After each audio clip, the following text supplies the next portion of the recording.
نحمده ونصلي ونسلم على رسوله الكريم اما بعد فاعوذ بالله من الشیطان الرجیم بسم اللہ الرحمن الرحیم۔ سامعین مکرم، سنت کے مطابق بیٹھ کر کھانا کھانے کے دو طریقے سماعت فرمائیں۔ ان میں سے پہلا طریقہ یہ ہے کہ میرے محبوب صلی اللہ تعالی علیہ وآلہ وسلم کی سنت مبارکہ ہے کہ حضور علیہ السلام جو ہے جب کھانا تناول فرماتے تھے تو ایک گھٹنا کھڑا کر کے بیٹھتے اور ایک گھٹنے کو جو ہے وہ زمین پر بچھا دیتے، یعنی دایاں گھٹنا اس کو کھڑا کر کے بیٹھتے اور بایاں گھٹنا جو ہے اس کو زمین پر بچھا دیا کرتے تھے۔ اور دوسرا طریقہ یہ ہے، صحیح مسلم شریف کی حدیث مبارکہ ہے جس کا راوی میرے آقا علیہ السلام کے پیارے صحابی سیدنا انس بن مالک رضی اللہ تعالی عنہ ہیں۔ آپ وہ صحابی ہیں کہ جن سے مروی احادیث کی تعداد جو ہے وہ 2286 ہے۔ آپ رضی اللہ تعالی عنہ فرماتے ہیں کہ ہم نے ایک مرتبہ محبوب صلی اللہ تعالی علیہ وآلہ وسلم کو جو ہے بیٹھے ہوئے دیکھا کہ میرے آقا اس انداز کے ساتھ تشریف فرما تھے کہ میرے آقا کے دونوں گھٹنے وہ کھڑے تھے اور حضور کی سرین مبارک وہ زمین پر تھی اور حضور کھجوریں تناول فرما رہے تھے۔ اس کی مثال جس طرح ہم گھروں کے اندر بیٹھتے ہیں، جو پھٹیاں ہوتی ہیں جس کو اپنی زبان میں چوکی بھی بولتے ہیں، تو اس پر بیٹھ جائیں تو دونوں گھٹنے کھڑے ہوتے ہیں بندے کے اور سرین جو ہے وہ پھٹی پر لگی ہوتی ہے۔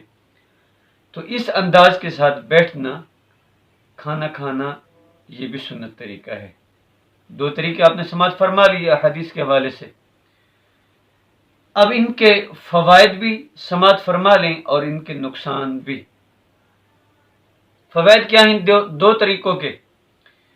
فرماتے ہیں کہ اگر کوئی شخص اس انداز کے ساتھ کھانا کھاتا ہے کہ اس کے دونوں گھٹنے جو ہے وہ کھڑے ہیں، تو ایک محدود مقدار کے ساتھ جو ہے وہ کھانا اندر جاتا ہے، اور اس مقدار ایسی ہوتی ہے، یہ مقدار کہ اس کے ساتھ بندہ اگر اسی پر عمل کرتا رہے تو کبھی جو ہے وہ بیماری کا سامنا اس کو نہیں کرنا پڑتا، بیماری سے محفوظ رکھتا ہے۔ ایک محدود مقدار جب پیٹ کے اندر جاتی ہے۔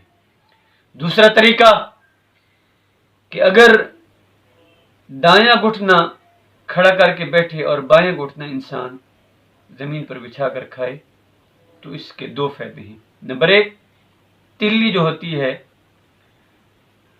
یہ خراب نہیں ہوتی، اس کی بیماری سے بندہ بچ جاتا ہے، جس طرح کہ جو ہے یہ سوج جاتی ہے، خون بن جاتا ہے، ہوتا تو یہ خون کی قسم ہے، مگر اس کے اندر کئی جو بیماری ہوتی ہیں اس سے نجات مل جاتی ہے۔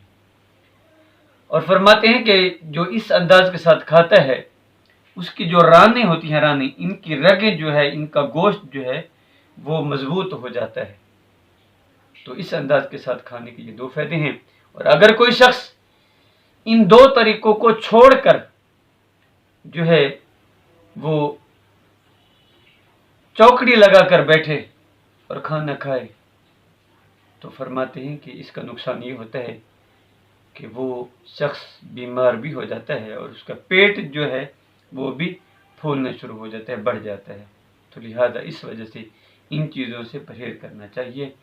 اور ایک دوست نے بتایا، انہوں نے ایک شخص کو دیکھا جو انگریز تھا، وہ اسی طریقے کے ساتھ دو زانوں بیٹھ کر جو ہے وہ کھانا کھا رہا تھا، لیکن دونوں گھٹنے اس کے اوپر کیے ہوئے تھے۔